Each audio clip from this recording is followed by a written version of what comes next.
Clone Wars, Star Wars. The Clone Wars were a galaxy-spanning conflict between the Galactic Republic and the Confederacy of Independent Systems. Officially, it was a political dispute over sovereignty and trade routes. Unofficially, it was a chess match rigged by one player, Sheev Palpatine. He controlled both sides and used the chaos to collapse democracy from within. To fight the Separatists, the Republic commissioned a clone army. These soldiers were grown from bounty hunter Jango Fett's DNA, accelerated for rapid deployment, and hardwired for loyalty. Meanwhile, the Separatist forces were mostly droids, funded by corporate guilds and banking clans. Groups manipulated by Palpatine's apprentice, Count Dooku, into leaving the Republic. The Jedi, meant to be peacekeepers, were turned into generals. This weakened their moral authority and made them look like political enforcers. It also left them completely exposed to Order 66, a secret command implanted in the clones to turn on the Jedi when Palpatine gave the signal. Entire star systems were laid to waste. Economic hubs collapsed overnight, cultures were wiped out, and the Jedi Temple became a military command center. Technology boomed under pressure, birthing new starships, weapons, and surveillance tools, and the media, carefully shaped to frame the Republic as the only hope, deepening loyalty to a system that no longer existed. It's one of those rare wars where both sides technically lost, but one guy got promoted. The war devastated planets, displaced billions, and normalized mass surveillance and military control. But the most chilling part? Every step from the first shot to the Jedi Purge was planned years in advance. This wasn't a war for freedom, it was a manufactured crisis designed to hand power to one man and make the galaxy cheer while doing it. Reaper War, Mass Effect. The Reaper War is one of the most haunting fictional conflicts in gaming. It begins when synthetic beings known as Reapers return to the galaxy to harvest all advanced organic life, not out of hatred or revenge, but as part of a repeating extinction cycle meant to preserve balance. Every 50,000 years, they wipe the slate clean. The Reapers are incomprehensibly massive ancient machines with a near-invincible technology. Their attacks are sudden, coordinated, and surgical. They don't just destroy, they convert. Using indoctrination, they corrupt leaders and entire civilizations from within, weakening resistance before launching full-scale invasions. Earth was hit first, and hit hard. London fell within hours. Refugee planets overflowed. Resources collapsed. Fleet coordination across the galaxy suffered from decades of mistrust between races. Krogan, Turians, Solarians, each held grudges that nearly cost the galaxy its last chance. At one point, the plan to save everything hinges on convincing a warlord frog and a battle-hardened turtle to hug it out. Real diplomacy. What makes this war feel so real is its focus on slow collapse. Societies don't fall in a single battle. They lose trust, fracture under pressure, and begin to turn on each other. The Citadel Council, humanity's alliances, even entire species struggle to unify despite facing extinction. It's less about firepower and more about whether diplomacy can even survive long enough to matter. In the end, Commander Shepard is forced to choose between three imperfect solutions: control the Reapers, destroy all synthetic life, or merge organics and machines. None are ideal, all come with consequences. It's a brutal lesson in wartime compromise. Covenant War, Halo. The Human Covenant War was a 28-year interstellar conflict between humanity and a theocratic alien alliance called the Covenant. What started as a misunderstanding escalated into near genocide, driven by religious zealotry and the belief that humans were an affront to divine prophecy. The Covenant viewed humanity as heretics, unworthy of the sacred Great Journey promised by their religion. Their leadership ordered a holy war without compromise. Entire planets were glassed, bombarded from orbit until their surfaces turned molten. Billions were killed, and Earth's survival hung by a thread. Humanity, caught off guard, had limited resources and internal divisions. The United Nations Space Command, UNSC, struggled to respond. Their greatest asset was the Spartan II program, which produced super soldiers like Master Chief. These elite fighters were designed to quell human rebellions, but ended up being humanity's best chance at survival. Fun fact, the Spartans were originally made to keep civilians in check. Now they're humanity's last hope. That's like turning mall cops into Navy SEALs. Major operations like the Fall of Reach or the Battle of Installation 04 turned the tide. Meanwhile, internal dissent among Covenant species such as the elites and brutes fractured their ranks.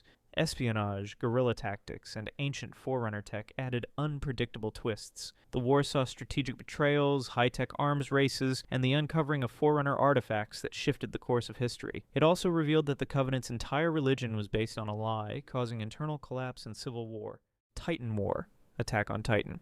The Titan War isn't just about big monsters eating people. It's a centuries-old conflict rooted in racism, propaganda, and biological warfare. The story centers on the Eldian people, who possess the ability to turn into titans, towering humanoid creatures capable of leveling cities. After centuries of Eldian dominance, their empire collapsed, and rival nation Marley took control. Marley used Eldians as weapons by injecting them with Titan serum and deploying them in wars across the world. They justified it with the historical narratives that painted Eldians as devils, effectively turning an entire ethnicity into second-class citizens and expendable assets. Marley also trained child soldiers and used terror as diplomacy. Countries who refused compliance were devastated by single Titan assaults. Eldian rebels formed covert groups and leaked intelligence, while Paradise Island developed vertical maneuvering gear just to level the playing field against Titans. At one point, there's an elite squad of teenagers with jetpacks slicing through skyscraper-sized monsters. Anime logic, but somehow still emotionally devastating. Inside the walls on Paradise Island, a separate group of Eldians lived in isolation, unaware of the outside world. When Marley begins infiltrating the island to retrieve the founding Titan, the war escalates into full-blown genocide on both sides. What follows is a brutal spiral of revenge, misinformation, and shifting morality. Every character becomes both victim and perpetrator. The Titan War explores how history is rewritten by the victors,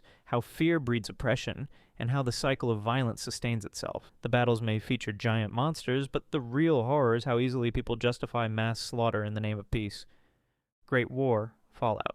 The Great War in the Fallout universe lasted approximately 2 hours, but changed the world permanently. On October 23, 2077, a global nuclear exchange occurred between the United States, China, and other unnamed powers. No one knows who launched first. No one had time to respond. By the time it ended, the Earth was a scorched wasteland. Unlike other wars, this one had no clear battles, no heroes, and no survivors in the traditional sense. Major cities were annihilated, governments ceased to function, and civilization, as was known, collapsed entirely. The only people who made it were those lucky enough to be inside Vault-Tec shelters, many of which were actually social experiments disguised as survival bunkers. There's something deeply unsettling about surviving the end of the world, only to find out your rescue pod is also a psychological prank lab. What followed was chaos. Mutants roamed the land, factions rose and fell, and the idea of a central government became a joke. But humanity endured, clinging to old world values while navigating a landscape full of radiation, betrayal, and makeshift law. What makes the Great War eerily real is how it reflects Cold War paranoia. It wasn't won or lost, it just happened, and everyone lost. The war became a cultural memory passed through generations, shaping everything from religion to technology to morality.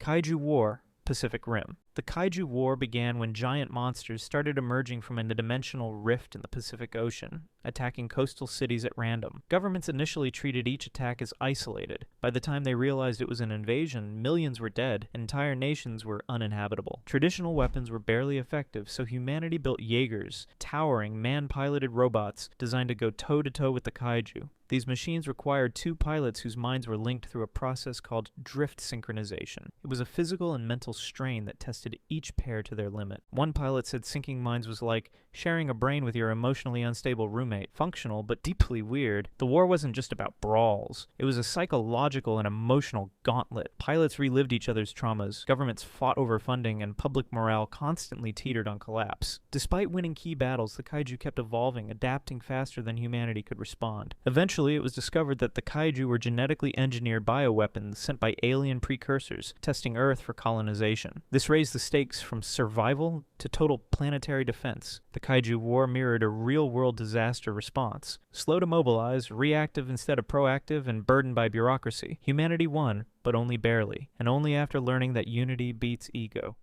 Cybertron War, Transformers.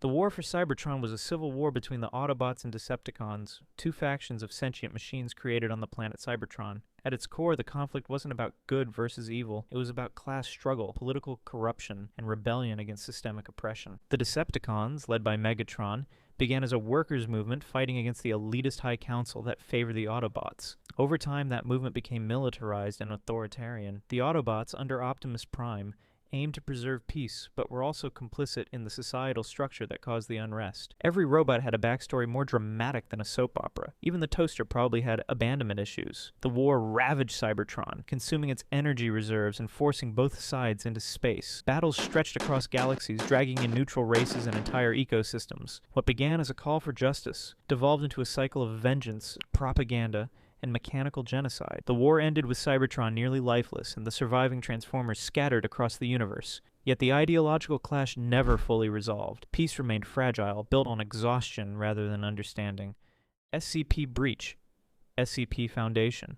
The SCP Global Breach is a hypothetical event within the SCP Foundation universe where the Foundation loses control of its anomalies, leading to global catastrophe. The SCP Foundation is a secret organization tasked with securing, containing, and protecting the world from supernatural entities, objects, and phenomena. In breach scenarios, containment systems fail and the world is exposed to creatures that defy physics, logic, and sanity. Some anomalies erase time, others rewrite reality, some just eat everything. There's literally an elevator that leads to hell and a vending machine that dispenses regret. You try filing that incident report. These events aren't coordinated attacks, but the result of humanity's inability to fully control what it doesn't understand. Governments fall, communication breaks down, and entire regions become uninhabitable. The Foundation's own personnel often become liabilities as paranoia and mental decay set in. What makes this fictional war so unsettling is its fragmented nature. There's no enemy army, just chaos unfolding everywhere at once. In many SCP stories, survivors don't even realize a war has started until it's already over, or worse, still ongoing without them noticing. It reflects our fear of hidden threats, the idea that the systems meant to protect us are barely holding together. When they fail, there's no plan B. If you enjoyed this video, like, subscribe, and comment which part was your favorite. It's the least you can do before the Toaster Uprising begins.